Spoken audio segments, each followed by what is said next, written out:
मेरी पसंद की शादी थी। मैंने सबके अगेंस्ट जाकर रश्मि से शादी की थी। शादी से पहले मेरी पत्नी ने मुझसे एक वादा लिया था कि शादी की पहली रात मैं उसके कमरे में नहीं आऊँगा। ये सुनकर मुझे बहुत अजीब लगा, पर मैंने हाँ कर दी। पर दिल में ख़्याल आया कि किसी ने मुझे कमरे से बाहर देखा तो सब बातें बनाएंगे कि पसंद की शादी की, और पत्नी ने कमरे में आने ही नहीं दिया। पत्नी कमरे के अंदर थी और मैं बाहर था। मुझे कुछ ठीक महसूस नहीं हुआ। जब मैंने खिड़की से झांक कर देखा तो मेरे होश उड़ गए थे। रश्मि, तुम कैसी बातें कर रही हो? ये तो एक बिना वजह की शर्त है। आखिर इस शर्त का क्या मतलब है? मैं बहुत उदासी के साथ बोला था। मैंने आज अपनी पत्नी को ये खुशी की खबर देने के लिए फ़ोन किया था। मैंने रिसेप्शन के लिए होटल बुक कर लिया है। आज मेरी मम्मी उसके यहाँ शादी की डेट फिक्स करके आई थी, और वो ऊपर से ऐसी शर्त रख रही थी जिसे मैं बिल्कुल भी नहीं मान सकता था। वो बोली, अगर आप मुझसे प्यार करते हैं तो आपको मेरी ये शर्त माननी होगी। मेरे पास इसके अलावा कोई और रास्ता नहीं है। रश्मि की आवाज़ मेरे मोबाइल के स्पीकर से आई तो मैं दिल थाम कर रह गया। मैंने बोला, पगली बताओ तो सही, आखिर बात क्या है? ऐसे कौन कर सकता है शादी की पहली रात? मैं तुम्हारे पास क्यों नहीं आ सकता? मैंने अपने लहजे में उदासी घोल कर बोला था। मैं सच में बहुत ज़्यादा उदास था। पहले तो मैं बहुत ज़्यादा खुश था कि मम्मी हमारे रिश्ते के लिए मान गई थी, और आज मम्मी शादी की डेट फिक्स करके भी आ चुकी थी। आशीष, मैंने आपसे कह दिया है तो कह दिया है। अगर आपको ये बात मंजूर है तो ठीक है, वरना मैं आपसे कभी भी बात नहीं करूंगी, और शादी करने वाली बात भी आप यहीं पर भूल जाएं। ये कहते उसने फ़ोन बंद कर दिया। ये सोचकर मेरा दिल और दिमाग फट रहा था। मेरी समझ में कुछ भी नहीं आ रहा था कि वो ऐसा क्यों कह रही है। ये तो कोई पागलपन है जो वो जिद लेकर बैठ गई है। आखिर कैसे मैं शादी वाली रात उसके पास नहीं जा सकता? मैं तो उसे पाने के लिए बेताब था। वो मेरा प्यार था जिसे मैंने बहुत मुश्किलों से हासिल करके मंजिल तक पहुंचाया था, और अब वो ऐसी शर्त रख रही थी जो मैं चाहकर भी नहीं मान सकता था। मेरे घर वाले क्या सोचते? वैसे भी हमारी जॉइंट फैमिली थी, और अगर किसी को इस बात के बारे में पता चल जाता तो मेरा जीना हराम हो जाता। पहले भी सभी लोग कह रहे थे कि आशीष पसंद की शादी कर रहा है। शादी में बस 15 दिन ही रह गए थे, और अब रश्मि एक ऐसी शर्त रख रही थी जिसकी कोई सर पैर नहीं था। मैंने सोचा कि मैं उसे मना लूंगा कि वो ऐसी शर्त से पीछे हट जाए। उसकी कॉल कटने के बाद मैंने करीब 10-15 कॉल की थी, मगर उसने मेरी कोई भी कॉल रिसीव नहीं करी। ऐसा लग रहा था कि उसने अपना फ़ोन ही बंद कर दिया था। रात के 10 बज रहे थे और मैं इतना परेशान था कि मेरा दिल चाह रहा था कि दीवार में टक्करें मारूं। वो कैसे ऐसी शर्त रख सकती थी? एक तो मैं उस पर गुस्सा भी नहीं कर सकता था, क्योंकि वो मेरा प्यार था जिसे मैंने इतनी मुश्किलों से पाया था। पहली बात तो उसे मनाने की थी, जो मैंने उसे बड़ी मुश्किलों से तय किया।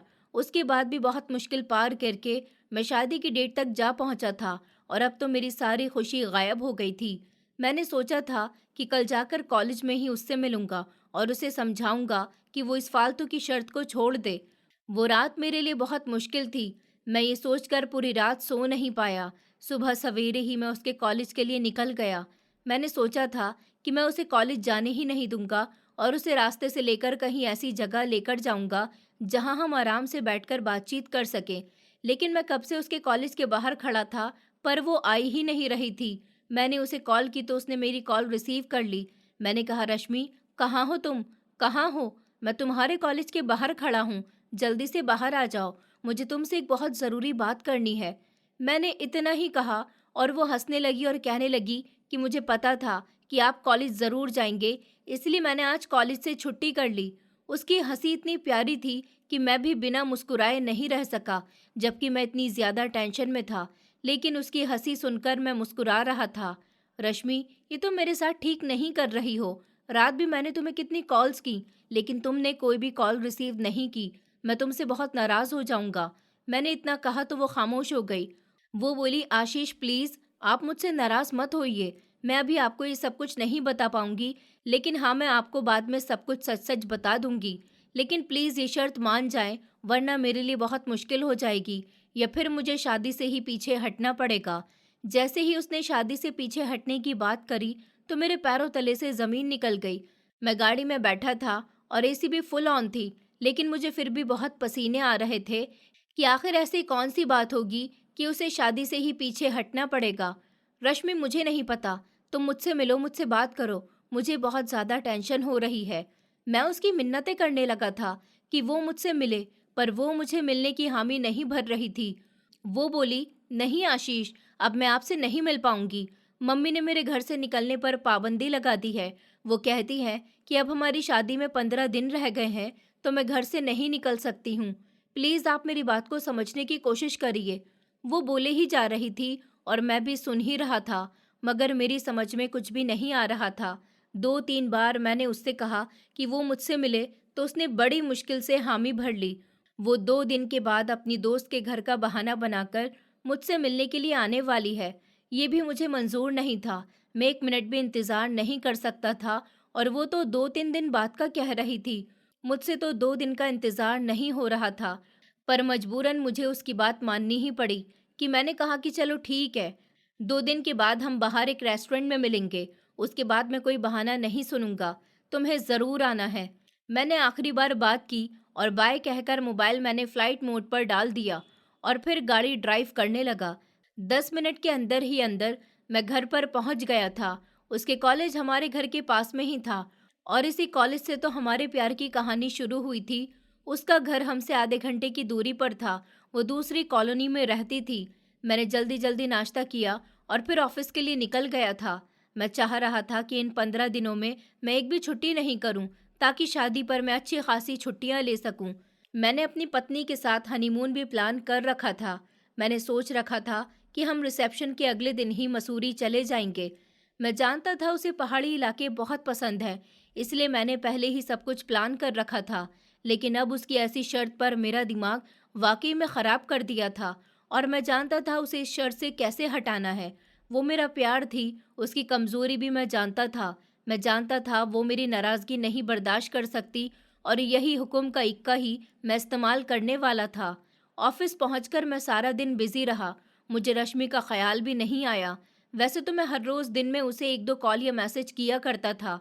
शाम को जब मैं घर पहुंचा तो मैं बहुत ज़्यादा थका हुआ था, पर मेरा दिल खुश हो गया। घर के आंगन में मेरी दोनों भाभियां, भाई और मम्मी और पापा बैठे थे और मेरी शादी की शॉपिंग देख रहे थे, जो आज भाभी और मम्मी लेकर आई थी। वो मुझे भी बुलाने लगी कि मैं भी अपनी पत्नी के कपड़े वगैरह देख लूं, तो मैं बहुत ज़्यादा खुश होकर वहीं पर बैठ गया। वो लोग जो बारात के लिए लहंगा लेकर आए थे, वो बहुत खूबसूरत था। लहंगा देखते ही मैं अपनी रश्मि को उस लहंगे में इमेजिन करने लगा था। ये सोचकर मेरे चेहरे पर मुस्कुराहट आ गई।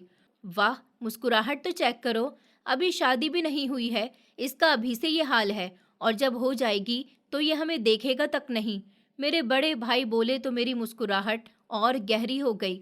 मैं वहीं से अपना बैग उठाकर अंदर की तरफ चला गया। मैं जानता था मैं और वहां बैठा तो ये मेरी अब टांग खींचते रहेंगे। मेरे बड़े भाई बहुत मजाकिया किस्म के थे और छोटे भाई भी अच्छे थे, लेकिन दोनों भाभियां थोड़ा रूड बिहेव करती थी। शायद वो अभी तक हम लोगों से घुली मिली नहीं थी। मेरे दोनों भाइयों की शादियां एक साथ ही हुई थी और मेरी दोनों भाभियां भी आपस में बहनें ही थी। और आज से करीब 8 महीने पहले ही मेरी दोनों भाइयों की शादी हुई थी। मैं समझा था कि वो इतनी जल्दी घुली मिली नहीं है, इसलिए ही थोड़ा रूड बिहेव करती थी। जैसे ही मैं कमरे में पहुंचा, मुझे रश्मि का ख्याल आया। मैंने फौरन जेब से मोबाइल निकाला और उसका नंबर डायल करने लगा, मगर वो कॉल रिसीव नहीं कर रही थी। उसने कॉल रिसीव नहीं की तो मुझे बहुत ज़्यादा टेंशन होने लगी। आज से पहले उसने कभी ऐसा नहीं किया था, सिवाय रात के, क्योंकि रात तो मैंने उसकी बात नहीं मानी थी और अब तो हमारे बीच ऐसी बात भी नहीं थी, तो फिर वो मेरी कॉल रिसीव क्यों नहीं कर रही थी? यही सोच सोचकर मुझे टेंशन हो रही थी। मैंने मोबाइल बेड पर फेंका और बाथरूम में चला गया। जब मैं फ्रेश होकर बाहर आया तो मोबाइल पर कॉल आ रही थी। मैंने भागकर बेड से मोबाइल फ़ोन को उठाया तो मेरा चेहरा खिल उठा। वो रश्मि की कॉल थी। मैंने तुम्हें इतनी कॉल्स की, तुमने मेरी एक कॉल भी रिसीव नहीं की। मैं बहुत ज़्यादा टेंशन में हो रहा था। मैंने बोला तो वो हंसने लगी। अरे ज़रा सब्र कर लो, बस 15 दिन की ही तो बात है, फिर तो मुझे आपके पास ही आ जाना है। उसके बाद जी भर के बातें कर लीजिएगा। वो बोली तो मेरा दिल बाग बाग हो गया। अचानक से मेरे दिमाग में शादी की पहली रात का ख्याल आया, लेकिन ये सोचकर फिर से मैं उदास हो गया। उसने ऐसी शर्त रखी थी कि मैं शादी की पहली रात उससे मिल नहीं सकता था और ना ही उसके कमरे में जा सकता था।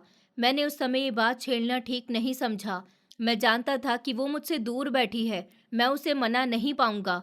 2-3 घंटे हम इधर उधर की बातें करते रहे। मैंने उसे शॉपिंग के बारे में बताया तो वो बहुत ज़्यादा खुश हो रही थी। वो एक सादा सी लड़की थी। मम्मी ने कहा भी था कि वो अपनी पसंद से शॉपिंग कर ले, लेकिन उसने कह दिया था जो वो लेंगे उसे पसंद आ जाएगा। रश्मि, तुम्हें पता है तुम्हारी बारात का लहंगा रेड कलर का है। मैं तो अभी से ये सोच सोच कर खुश हो रहा हूँ तुम उसमें कितने खूबसूरत लगोगी। मैं तो तुम्हें देखकर पागल ही हो जाऊंगा। मैंने अपने दिल की बात कही तो दूसरी तरफ खामोशी छा गई। रश्मि, क्या हुआ? तुम कुछ बोल क्यों नहीं रही हो? मैंने फोन कान से हटाकर देखा तो कॉल चल रही थी, लेकिन वो कुछ बोल नहीं रही थी। रश्मि, क्या बात है? मुझसे बात करो, मुझसे शेयर करो। अगर कोई मसला है तो मुझे बताओ। मैंने सारी बातें एक साथ बोल डाली। वो गला साफ करते हुए बोली कि मुझे नींद आ रही है, फिर कभी बात करेंगे। मेरी समझ में कुछ नहीं आ रहा था कि आखिर उसे हुआ क्या है। वो अपनी शादी के जोड़े की बात सुनकर खुश नहीं हुई थी और ना ही अपनी तारीफ सुनकर। शायद इसीलिए उदास हो गई थी, क्योंकि उसने ये शर्त रखी थी कि मैं उसे पहले दिन देख नहीं सकता। लेकिन अब मैं फिक्रमंद था। मैंने सोच लिया था कि मुझे उसे कैसे मनाना है। मैं नहीं जानता था कि वो इतनी जिद पकड़ लेगी। मुझे उसकी बात माननी पड़ेगी। इस टाइम तो मैं हवाओं में उड़ रहा था और मुझे पूरा यकीन था कि वो मेरी बात मान जाएगी। रात के 9 बज रहे थे। मैं 6 बजे ऑफिस से वापस आया था। मैं करीब 2-2.5 घंटे उससे बात कर रहा था। मैं अब खाना खाने के लिए बाहर आया था। हम लोग देर से ही खाना खाते थे। भाभी टेबल सजा चुकी थी। फिर हम सब ने मिलकर वहीं पर खाना खाया। मेरी अपनी भाभीयों का मूड उस टाइम इतना ख़राब था कि मैं आप लोगों को बता नहीं सकता। मैंने उनसे कुछ नहीं कहा, क्योंकि मैं बिना वजह कोई बात बढ़ाना नहीं चाहता था। मैंने सोचा शायद उनका ही अपना कोई मसला होगा, मायके वगैरह का, जिसकी वजह से वो परेशान है। खाना खाने के बाद मैं छत पर चला गया और लैपटॉप साथ में ले गया था। मेरे लैपटॉप में रश्मि की बहुत सी तस्वीरें थीं और हर रोज़ ही मैं वो तस्वीरें छत पर जाकर देखा करता था। ये तो मेरा रोज़ का मामूल बन चुका था। खाना खाने के बाद मैं छत पर जाकर बड़ी आराम से मैं उसकी तस्वीरें देखा करता था। छत पर हल्की हल्की हवा चल रही थी। गर्मी अब खत्म होने ही वाली थी। मैं चारपाई पर बैठा रश्मि की तस्वीर देख रहा था। तभी अचानक मेरे कंधे पर किसी का हाथ महसूस हुआ और मैंने जैसे ही पीछे पलटकर देखा तो मैं शर्मिंदा सा हो गया। वो मेरे बड़े भाई थे, जो अब मुस्कुराकर शरारत भरी निगाहों से मुझे देख रहे थे। भाई, ये क्या? ये तो अच्छी बात नहीं। आप कब आए और कब से मेरे पीछे खड़े हैं? मैंने जल्दी से लैपटॉप की स्क्रीन बंद की और भाई से बात करने लगा। वो हंसने लगे और बोले, अरे भाई, मैं तो अभी आया था, जब तुम रश्मि भाभी की तस्वीर देखने में मगन थे। मैं तुम्हें समझा रहा हूँ कि तुम उसे अभी से अपने सर पर मत चढ़ाओ, वरना बाद में मेरा वाला हाल होगा। भाई मुस्कुराते हुए चारपाई पर बैठ गए। ये क्या भाई, आपकी तो अरेंज मैरिज हुई है, मेरा आपका वाला हाल कैसे है? तो भाई मुस्कुराने लगे। उनकी मुस्कुराहट से मुझे महसूस हो रहा था कि जैसे दाल में कुछ काला है। भाई, बताए ना, क्या बात है? तो उन्होंने जो बताया वो मुझे सुनकर हैरत का झटका लगा। वो कह रहे थे कि उन्होंने भाभी से पसंद की शादी की है और इस तरीके से की है कि किसी को पता भी नहीं चला कि वो लव मैरिज है। दरअसल हमारे मोहल्ले की एक आंटी जो रिश्ते करवाया करती थी, भाई ने उनका सहारा लिया था और उन्हें मम्मी के पास भेजा था और कहा था कि एक लड़की है, बहुत अच्छी है, पढ़ी लिखी है और जिसका मैं आपके बेटे के साथ रिश्ता करा सकती हूँ। तो मम्मी ने फौरन ही हाँ कर दी थी। भाई की किस्मत अच्छी थी कि इन्हें कोई पापड़ नहीं बेलने पड़े। मुझे सुनकर बहुत हैरत हुई थी। भाई मुझे अपने प्यार की कहानी सुना रहे थे और मैं बड़े ध्यान से सुन रहा था। थोड़ी देर के बाद हम दोनों भाई बातें करते रहे और फिर बड़े भाई उतरकर नीचे चले गए। थोड़ी देर के बाद फिर मैं भी नीचे पहुंच गया था। रात काफ़ी हो चुकी थी और अब मुझे नींद भी आ रही थी। जाते के साथ ही मैं बिस्तर पर लेट गया और नींद में बेहोश हो गया। सुबह मेरी आंख देर से खुली तो मैं ऑफिस भी देरी से ही पहुंचा और सारा दिन मेरा अजीब सा गुजरा। आज का दिन भी बस गुजर ही गया था। ऑफिस में ही मैंने रश्मि से 1-2 बार मैसेज पर बात कर ली थी और उसे याद कराया था कि कल हमें मिलना है। आज की रात भी गुजर गई थी। सुबह मैं घर से बाहर निकल गया, क्योंकि अब हमारा प्लान बदल चुका था। क्योंकि अब वो कॉलेज का कहकर ही घर से निकल आई थी। उसने कहा था कि वो मम्मी से कह देगी कि उसे कॉलेज में बहुत ज़रूरी काम है, इसलिए उसका जाना बहुत ज़रूरी है। उसका लास्ट सेमेस्टर ख़त्म होने में अभी 3 महीने रह गए थे, मगर हमारी शादी 13 दिन के अंदर ही होने वाली थी। वो शुरू से ही चाहती थी कि वो अपनी पढ़ाई पूरी कर कर ही शादी करेगी, लेकिन मेरी ज़िद की वजह से वो मजबूर हो गई थी। और फिर मम्मी भी जल्दी ही कर रही थी। पहले तो वो मान नहीं रही थी, जब मैंने इतनी जल्दी मचा दी। जब मैं उसके कॉलेज के पास गया, तो वो कॉलेज के गेट के थोड़ी दूर ही खड़ी थी। अभी अभी उसकी कैब उसे उतार कर गई थी। मेरी गाड़ी देखकर वो दूसरी तरफ आ गई और मेरे साथ बराबर में ही बैठ गई। उसे देखकर मैं बहुत ज़्यादा खुश हो रहा था। ब्लैक कपड़ों में वो बहुत ही खूबसूरत लग रही थी, जिसे देखकर मैं दीवाना होता जा रहा था। ये क्या बात है आशीष, आपको आज ऑफिस नहीं जाना? मुझे नॉर्मल कपड़ों में देखकर वो बोली, तो मेरे चेहरे पर मुस्कुराहट आ गई। मुझे खुशी हो रही थी कि वो मुझे इतना नोट करती है। जी, आज मुझे सारा दिन तुम्हारे साथ गुजारना है। मैंने आज के लिए बहुत अच्छा प्लान बना रखा है। पहले हम जाकर नाश्ता करेंगे, फिर मुझे तुम्हें एक खास जगह पर लेकर जाना है। मैंने गाड़ी ड्राइव करते हुए कहा तो वो शर्मा गई और पूछ रही थी कि हम कहाँ जा रहे हैं, मगर मैंने उसे नहीं बताया। सबसे पहले हम उसके फेवरेट रेस्टोरेंट में नाश्ता करने के लिए पहुंच गए। मैंने उसे कह दिया था कि वो नाश्ता करके नहीं आए और मैंने भी नाश्ता नहीं किया था। वहां जाकर हमने अच्छा सा नाश्ता ऑर्डर किया और फिर मिलकर नाश्ता किया। नाश्ता सच में बहुत ज़्यादा मज़ेदार था। हमने पेट भरकर सब कुछ खाया। वो पूछ रही थी कि हमें अब कहाँ पर जाना है, मगर मैंने उसे ये कहकर खामोश कर दिया कि ये सरप्राइज़ बताए नहीं जाते। कुछ देर हम वहीं पर बैठे रहे। अब 11 बज चुके थे। फिर हम अपने अगले रास्ते पर निकल पड़े। हमें वहां तक पहुंचते पहुंचते करीब 1 घंटा लगा था। मैं उसे घर से काफ़ी दूर समुद्र पर ले आया था। आज का मौसम बहुत अच्छा हो रहा था और धूप बिल्कुल भी नहीं थी। वहां जाकर वो बहुत ज़्यादा खुश हुई, क्योंकि उसे शुरू से ही समुद्र जाना बहुत पसंद था और मैं उसे कभी कभार समुद्र पर ले जाता था। वो बहुत खुश थी और बिल्कुल बच्चों की तरह पानी से खेल रही थी। मुझे उसे देखकर खुशी महसूस हो रही थी। ऐसा लग रहा था जैसे मैंने अपनी ज़िंदगी की हर खुशी हासिल कर ली हो। कुछ देर हम वहीं पानी पर रहे और फिर मैं उसे समुद्र से थोड़ी दूर एक छोटे से कैफ़े में ले आया और वहीं बैठकर हमने चाय पी। बहुत ज़्यादा सुकून महसूस हो रहा था। अब मैंने सोचा कि यही टाइम है कि अपने दिल की बात करनी चाहिए। रश्मि, मैंने आज तुम्हें ज़रूरी बात करने के लिए यहाँ बुलाया है। मैं चाहता हूँ कि तुम मुझे बता दो, आखिर तुम्हें क्या परेशानी है? तुम क्यों ये शर्त रख रही हो कि मैं शादी वाली रात कमरे में नहीं आऊं? अगर तुम मुझे बता दोगी तो मुझे ये बात मानने में थोड़ी सी आसानी हो जाएगी। मैंने उसका हाथ थामकर कहा तो उसके चेहरे पर 12 बज गए। उसका रंग ऐसे फीका पड़ रहा था जैसे मैंने कोई बहुत गलत बात कह दी हो। उसने फौरन अपना हाथ छुड़वाया और बैग पकड़कर खड़ी हो गई। आशीष, आप इस बारे में दोबारा कोई भी बात नहीं करेंगे, वरना जो मैंने पहले कहा था मैं वो करके रहूंगी। तो मैं उसके पीछे दौड़ कर गया। मैं उसे अकेला नहीं जाने दे सकता था। वो मेरी जिम्मेदारी पर यहाँ आई हुई थी और मैं उसे कैसे अकेला जाने देता। तो मैंने उसका हाथ पकड़ा और उसे गाड़ी की तरफ लेकर जाने लगा। मैंने उससे वादा किया कि मैं ये बात नहीं करूँगा। मैंने सोचा कि मैं इस बात को बर्दाश्त कर लेता हूँ। आखिर एक ही रात की तो बात है, मैं कैसे न कैसे करके गुजार लूँगा। मैंने दोपहर 2:30 बजे उसके घर के दरवाजे पर उसे छोड़ दिया। वो इसी टाइम कॉलेज से वापस आती थी और करेक्ट इसी टाइम पर ही मुझे उसे घर पर छोड़ना था। कई दिनों से सुबह सुबह से ही हमारे घर में शादी की तैयारियां शुरू हो गई थी और आखिरकार वो दिन आ गया जब हमें बारात लेकर जाना था। मैं बहुत खुश था। मेरी खुशी तो हर कोई चेहरे से देख सकता था। मैं अपने कमरे में बैठा हुआ सोच रहा था कि मुझे मुंह दिखाई में क्या देना चाहिए। मैंने एक सोने की अंगूठी पहले ही बनवा कर रखी थी।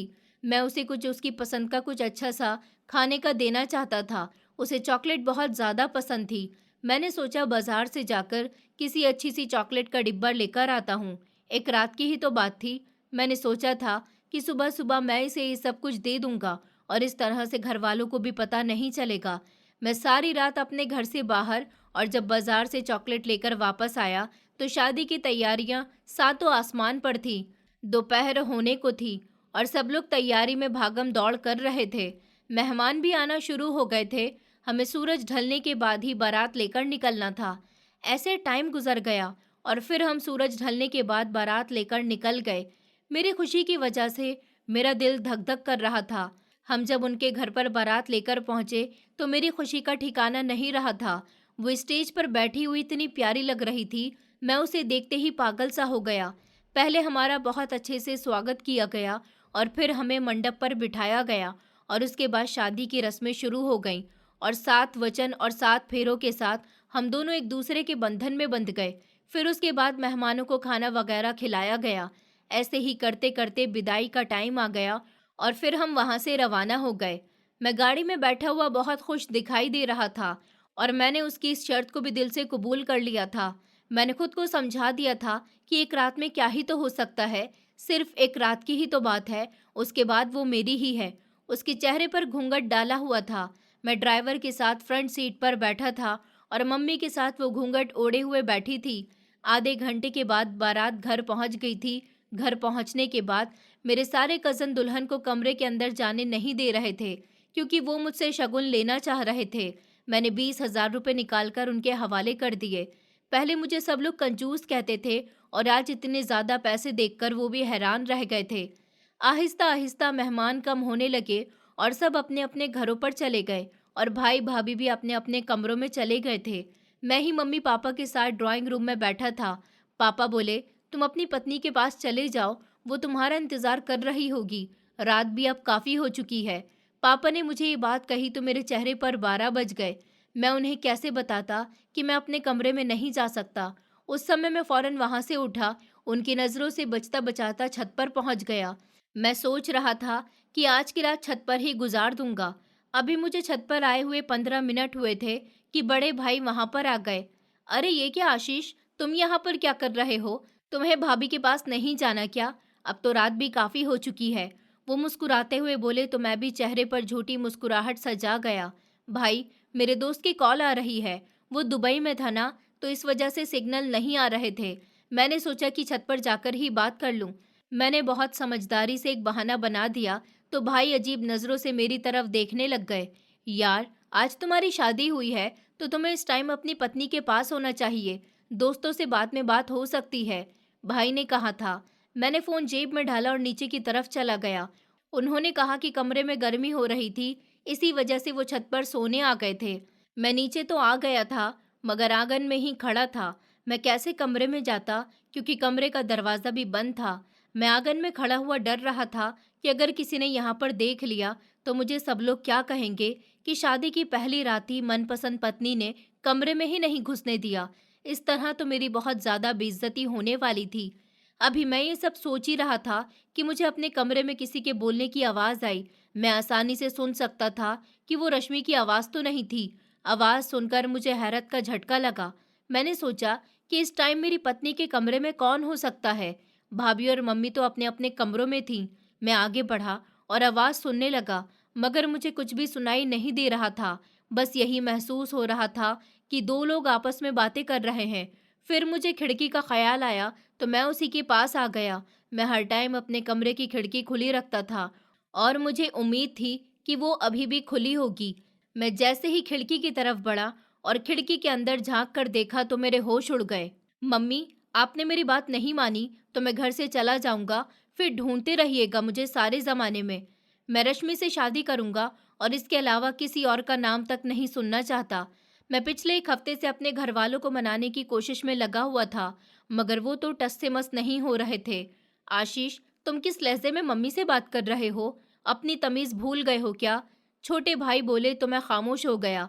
मैं सच में ज़िंदगी में पहली बार इतनी ज़्यादा बदतमीज़ी से बात कर रहा था, मगर क्या करता, वो भी तो मेरी बात नहीं मान रही थी। पापा खामोश बैठे थे, वो भी कुछ नहीं बोल रहे थे और दोनों भाभी भी वहाँ पर थी। आई एम सॉरी भाई, मुझे ज़रा सा गुस्सा आ गया था। आप भी तो मम्मी को समझाइए ना कि आखिर पसंद की शादी में ऐसा कौन सा जुल्म हो जाएगा कि ये मुझे पसंद की शादी से रोक रही हैं। मैं क्यों करूँ पूनम से शादी? मैं उसे पसंद नहीं करता। मैं रश्मि को पसंद करता हूँ और उससे ही शादी करूँगा। मैं एकदम तेज़ अंदाज में कहता हुआ वहाँ से चला गया। मेरा दिल और दिमाग फट रहा था और उधर रश्मि परेशान हो रही थी। हर रोज़ उसके घर पर कोई ना कोई रिश्ता आ जाता और वो मना कर करके थक गई थी। अब तो उसके घर वाले भी उस पर प्रेशर डालने लगे थे। मैं अपने मम्मी पापा को उसके घर पर भेज दूं। मैं छत पर आ गया था। मुझे इतनी ज़्यादा टेंशन हो रही थी कि टेंशन की वजह से मेरे हाथ पैर कांप रहे थे। मुझे ऐसा लग रहा था कि मुझे रश्मि नहीं मिली तो मैं जी नहीं पाऊंगा। हम 2 साल से एक दूसरे के रिलेशन में थे, तो फिर मैं कैसे उसे ऐसे बीच रास्ते में छोड़ सकता था? आज तक तो मैंने अपने घर वालों से छुपा कर रखी थी कि मैं उसे पसंद करता हूँ, लेकिन अब ये बात छुपी नहीं रह सकती थी, इसलिए मैंने खुद ही इन्हें सब कुछ बता दिया था। अब मैं खुद ही शादी करना चाहता था, क्योंकि मेरी शादी की उम्र हो गई थी और मैं कमाने लगा था, और ऊपर से रश्मि के घर वाले भी उसकी शादी करना चाहते थे। मैंने सोच लिया था, अगर घर वाले नहीं मानेंगे तो मैं घर से कहीं दूर चला जाऊंगा और खुद ही रश्मि से शादी कर लूंगा। अभी मैं यही सोच रहा था कि बड़े भाई छत पर आ गए और मुझे समझाने लगे कि मैं अपनी बात से पीछे हट जाऊं और मम्मी की बात मानूं। मैं उनके साथ बहुत ज़्यादा झगड़कर नीचे आ गया और खुद को कमरे में बंद कर लिया। मेरा दिल और दिमाग फट रहा था। मैं तो समझ रहा था कि वो मेरी बात मान जाएंगे, लेकिन वो भी दूसरों की तरह बात कर रहे थे। मेरा दिल चाह रहा था कि मैं खुदकुशी कर लूं। मैं अपनी रश्मि से दूर नहीं होना चाहता था। हमारा 2 साल का साथ था और 6 महीने तो मैं उसे मनाने में ही लगा रहा। उसके घर वाले गैर बिरादरी में शादी करना चाहते थे। हाँ, मगर जब रश्मि ने उनसे कहा कि वो मुझे पसंद करती है तो वो भी मान गए, और एक मेरे घर वाले थे जो मेरी बात ही सुनने के लिए तैयार नहीं थे। उसी टाइम मैं अपना सारा सामान बैग में भरता हुआ बाहर निकल गया। घर के सारे लोग आंगन में बैठे थे। मुझे बैग उठाकर देखकर मम्मी दौड़ती हुई मेरे पीछे आ गई और बोली कि आशीष बेटा, कहाँ पर जा रहे हो? ये क्या पागलपन है? तो वो मुझे बाजू से थामकर कह रही थी, मगर मैं उनकी तरफ नहीं देख रहा था। आशीष बताओ तो मुझे, तुम कहाँ पर जा रहे हो? क्या तुम उस लड़की के लिए अपने मम्मी पापा और घर वालों को सबको छोड़कर यूं चले जाओगे? क्या मैंने तुम्हारी यही परवरिश की है? मम्मी उदास होकर बोल रही थी। छोड़ो मम्मी, आप भी तो मेरी बात नहीं मान रही। आखिर मेरा कसूर क्या है कि मैंने एक लड़की को पसंद किया है? कोई जुर्म तो नहीं किया, और सही तरीके से उसे पत्नी बनाना चाहता हूँ, तो इसमें फिर गलत क्या है? प्लीज़ आप मेरी बात मान जाइए, वरना मुझे आज ही घर से निकलना होगा। मैं अपना हाथ छुड़वाते हुए बोला, तो मम्मी सर पकड़कर चारपाई पर बैठ गईं। ठीक है, कर लो अपनी मनमानी। आज तक मैंने तुम्हारी कोई बात नहीं टाली, तो फिर ये कैसे टाल सकती हूँ? मैं ये सुनकर खुशी के मारे पागल हो गया और दौड़ता हुआ बैग जमीन पर फेंकते हुए उनके गले से लग गया। मेरे दोनों भाई के चेहरे पर खुशी दिखाई दे रही थी। वो भी मम्मी की पसंद की वजह से शादी से रुके रहे थे। मेरे दोनों भाभीियों के चेहरे अजीब से बने हुए थे, मगर मुझे उनकी कोई परवाह नहीं थी। मैं इतना खुश था कि उसी टाइम ही भागता हुआ कमरे में आ गया और आते के साथ ही रश्मि को कॉल करने लगा और बोला, रश्मि, आज मैं तुम्हें जो खबर सुनाने जा रहा हूँ, वो सुनकर तुम खुशी से पागल हो जाओगी। पूछो, मैं क्या कहने वाला हूँ? मैंने मुस्कुराते हुए कहा, तो दूसरी तरफ से उसकी भी मुस्कुराहट मेरे मोबाइल फ़ोन के स्पीकर पर आई। आशीष बताए ना, क्या बात है? परेशान मत करें। वो ऐसे बोली तो मुझे उस पर तरस आ गया, तो मैंने जल्दी से उसे सारी बात बता दी। वो बहुत ज़्यादा खुश हो रही थी और उसकी खुशी से मेरी खुशी डबल हो गई। हम कितनी देर एक दूसरे से बातें करते रहे। वो मुझसे नाराज़ भी हो रही थी कि मैंने अपने घर वालों को अपने घर से जाने की धमकी क्यों दी, मगर मैंने उससे कह दिया था कि मैं ये सब कुछ नहीं करता तो शायद हम दोनों इतनी खुशी नहीं मना रहे होते। तो वो भी खुश हो गई थी। बड़े दिमाग का इस्तेमाल किया है। वो मेरी कोशिश पर मुस्कुरा रही थी। हमने बहुत सारी बातें की और बाद में बाय कहकर कॉल काट दी। शायद उसकी मम्मी किसी काम की वजह से बुला रही थी। मैं इतना ज़्यादा खुश था कि मैंने मम्मी से कह दिया कि वो कुछ दिन बाद ही रिश्ता पक्का करने के लिए चली जाएं। अब मुझे इसी दिन का इंतज़ार था जब मेरा रिश्ता पक्का हो जाएगा। और फिर एक हफ्ते के बाद मम्मी रश्मि के घर पर रिश्ता पक्का करने पहुंच ही गईं। मेरी दोनों भाभी भी साथ में गई थी। हमारे खानदान में लड़के का साथ जाना सही नहीं समझा जाता था, इसलिए मुझे लेकर नहीं गए थे, जबकि मेरा बहुत दिल था। पर मैंने खुद को कंट्रोल कर लिया था, क्योंकि एक न एक दिन तो उसे मेरे घर पर ही आना था। टाइम बड़ी तेज़ी से गुजरता जा रहा था। रश्मि के घर वालों ने 2 महीने का टाइम मांगा था, लेकिन मैं पुरसुकून से था, क्योंकि वो मेरी हो चुकी थी। मम्मी मेरे नाम की अंगूठी उसे पहना कर आ चुकी थी। इससे ज़्यादा मैं क्या चाहता था? मैंने अपने कमरे के अंदर का नज़ारा देखा तो मेरा दिमाग घूम गया।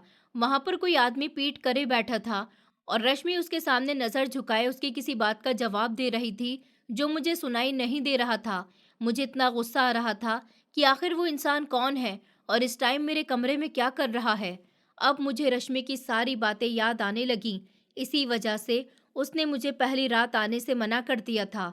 मुझे इतना गुस्सा आया तो मैं दरवाजे की तरफ भागा और ज़ोर ज़ोर से दरवाज़ा बजाने लगा। मैं इतनी ज़ोर से दरवाज़ा बजा रहा था कि सब लोग उठकर बाहर आ गए, लेकिन वो दरवाज़ा नहीं खोल रही थी। आशीष, तुम क्या कर रहे हो? और भाभी ने दरवाज़ा क्यों बंद कर रखा है? छोटे भाई के पूछने पर मुझे शर्मिंदगी हुई। शर्मिंदगी के साथ साथ मुझे दुख भी हो रहा था। थोड़ी देर बाद रश्मि ने दरवाज़ा खोल दिया। मैंने देखा कि वो आदमी कोई और नहीं, मेरे मामा का लड़का मयंक था। मैंने तुमसे इतना प्यार किया और तुमने मुझे धोखा दिया। मैंने यही कहा था कि वो मेरे कदमों में गिर गई। आशीष, प्लीज़ मेरी बात सुन लीजिए। ऐसी कोई बात नहीं है। मैं आज सब कुछ बता देती हूँ।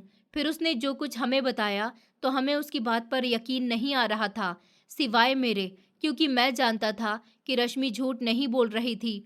उसने कहा कि जिस दिन मेरी मम्मी डेट फिक्स करने के लिए आई थी, तो उस दिन उन्होंने कह दिया था कि वो शादी की पहली रात अपने कमरे में आशीष को ना आने दे।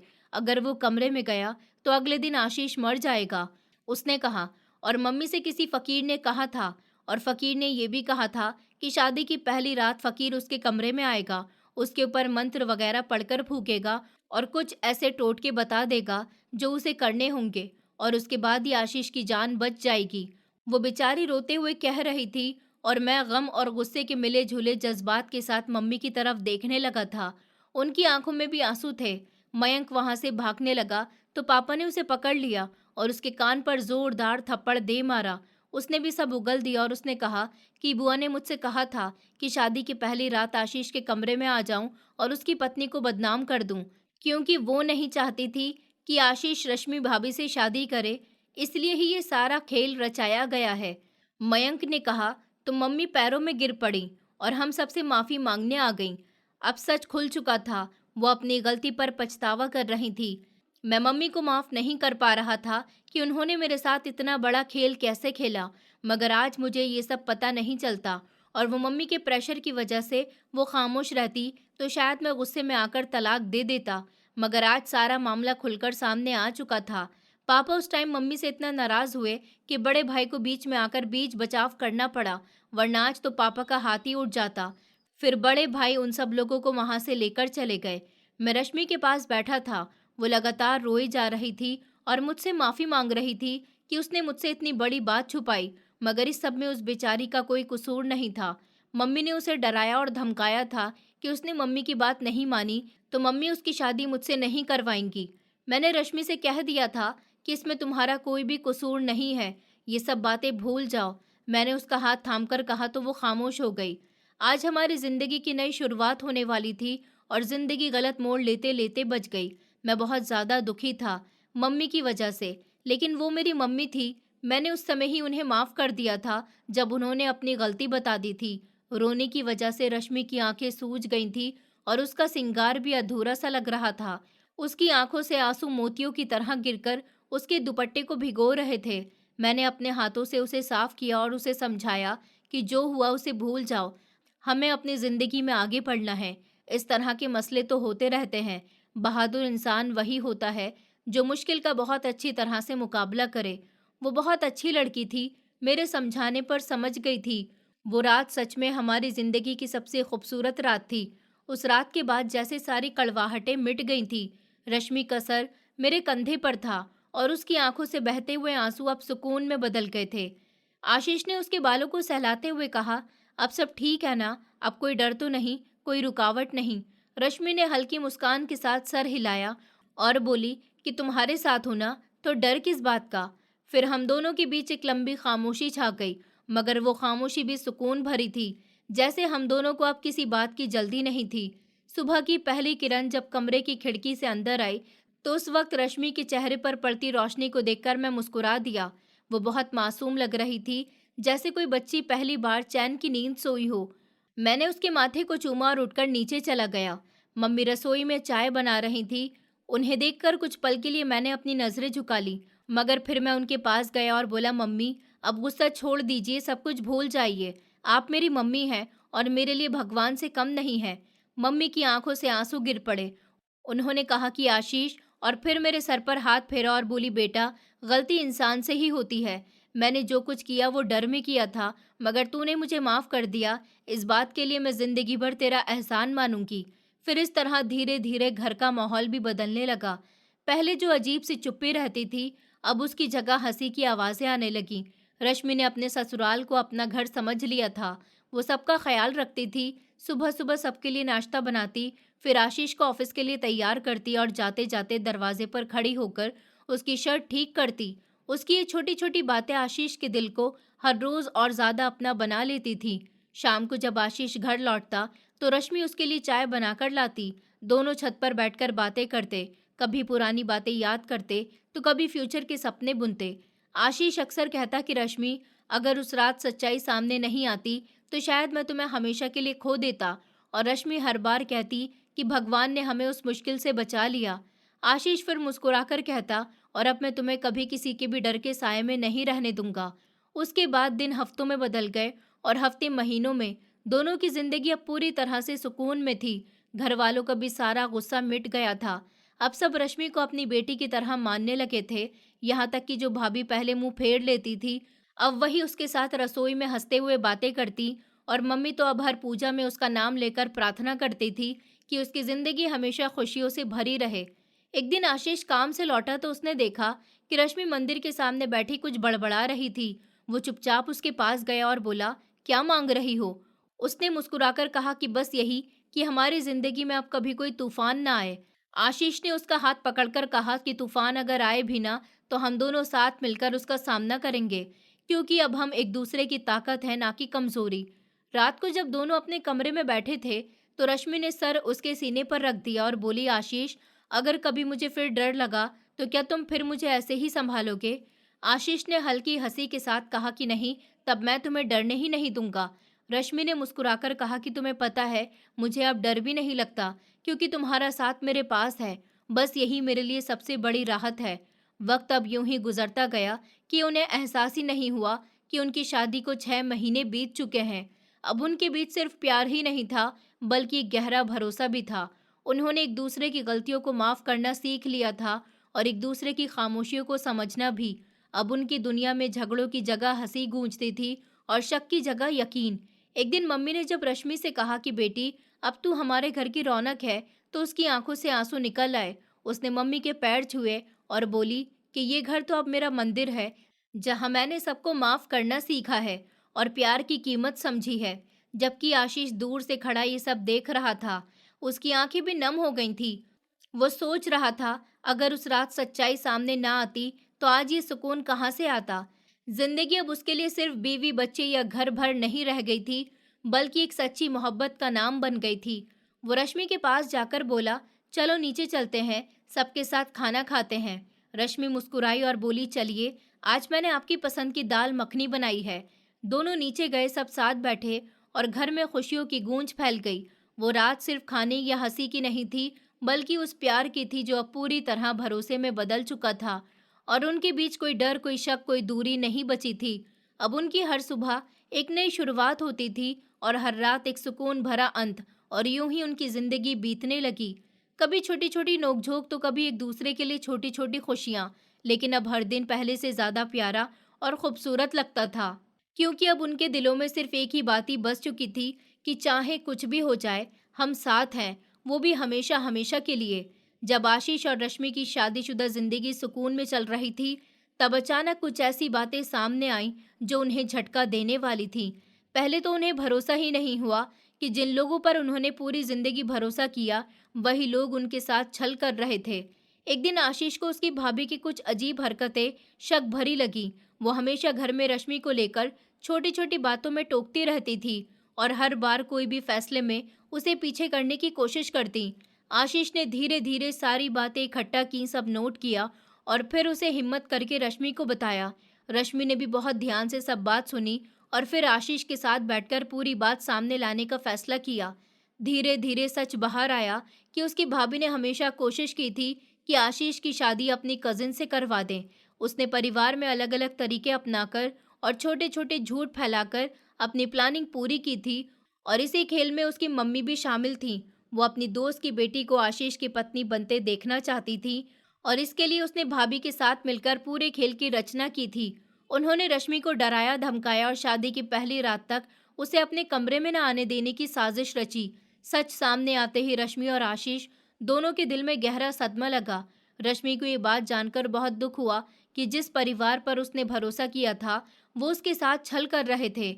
आशीष को भी गुस्सा आया, लेकिन उसने खुद को शांत रखा ताकि रश्मि को और चोटें न लगे। आधी रात को दोनों ने बैठकर सारी बातें खोली। रश्मि रोते रोते कह रही थी कि उसने कभी किसी पर शक नहीं किया। उसने हमेशा सोचा कि आशीष के परिवार में उसे प्यार मिलेगा, लेकिन सच में उसने अपने ही लोग उससे मुश्किल में डाल रहे थे।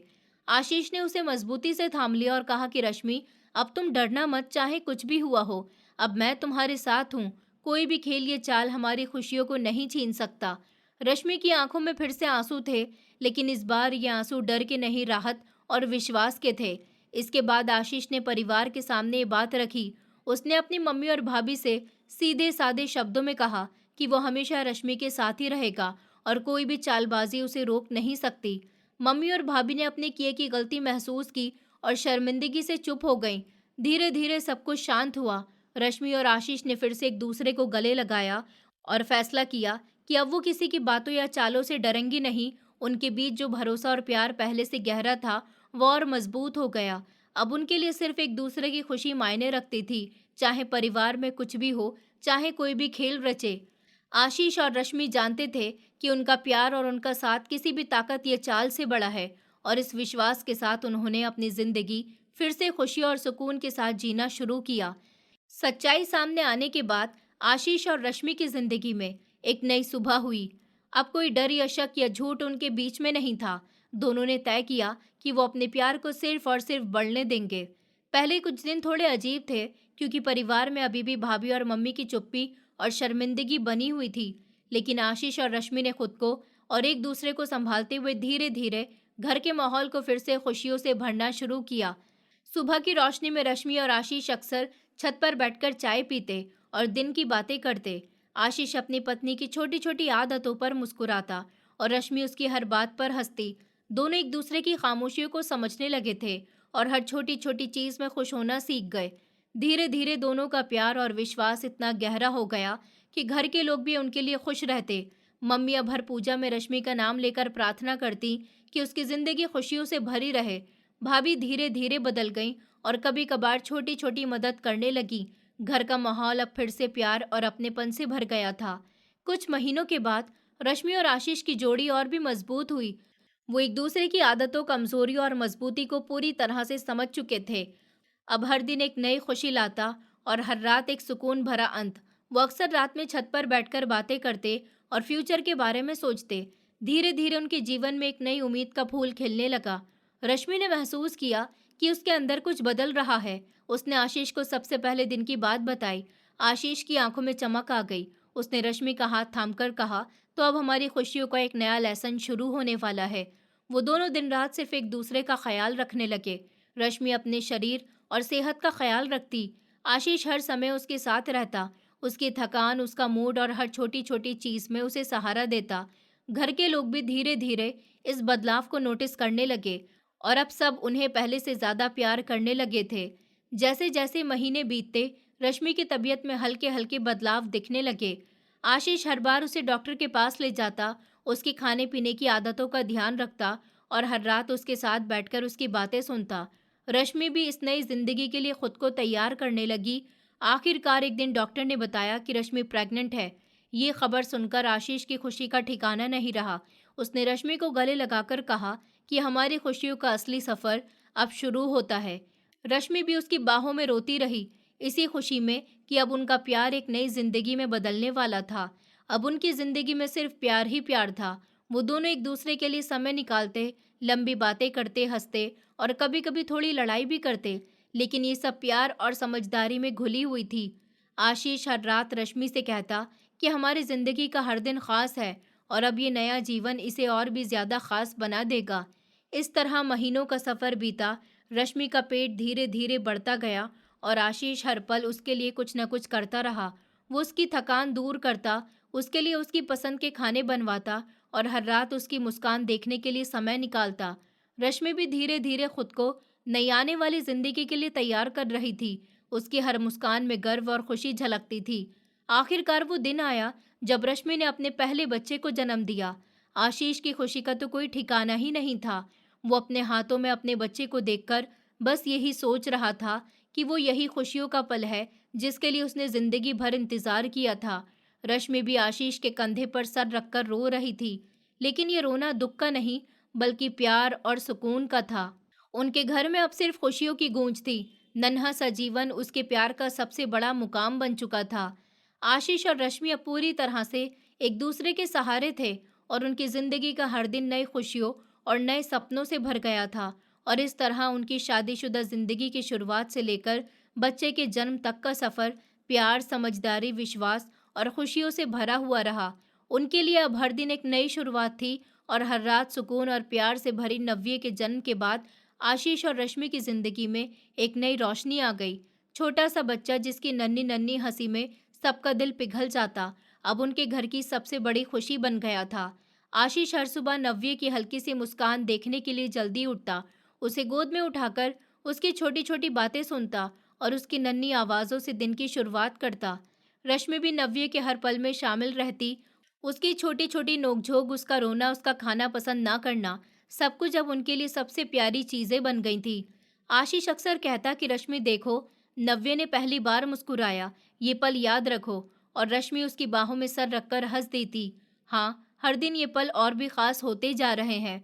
घर में अब हर चीज़ छोटे नव्य के इर्द गिर्द घूमती थी। आशीष अपने काम से लौटकर आते ही सीधा नव्य के पास जाता, उसे गोद में उठाता, उसके साथ खेलता और कभी कभी उनकी नन्ही बातें दोहराते हुए हंसता। रश्मि भी उसे अपने सीने पर लेकर धीरे धीरे गीत गाती और उसके बालों को सहलाती। एक दिन आशीष ने नव्य को पहली बार बगीचे में बाहर घुमाया। सूरज की हल्की किरणों में नव्य की आंखों में चमक और उसकी हंसी ने आशीष और रश्मि दोनों को खुशियों से भर दिया। आशीष ने कहा कि रश्मि देखो, हमारा छोटा सा सूरज कितना प्यारा है। रश्मि ने हल्की हंसी में जवाब दिया, हाँ, हमारा नव्य हमारी जिंदगी का सबसे खूबसूरत हिस्सा है। रात को जब नव्य सो जाता तो आशीष और रश्मि अक्सर छत पर बैठकर एक दूसरे के हाथ थामते बैठते थे। वो दोनों अपने प्यार की बातें करते, अपनी खुशियों को दोहराते। आशीष कहता कि रश्मि देखो, हमने अपनी जिंदगी कितनी खुशियों से भर दी है। नव्य के साथ हर दिन खास है। और रश्मि सर हिलाकर मुस्कुराती, हाँ, और ये खुशी हमेशा बनी रहेगी। धीरे धीरे नव्य की हर छोटी छोटी आदत उनके जीवन का हिस्सा बन गई। उसकी हंसी, उसकी शरारतें, उसका खेल कूद करना, सब कुछ अब उनके लिए सबसे बड़ी खुशी बन गया।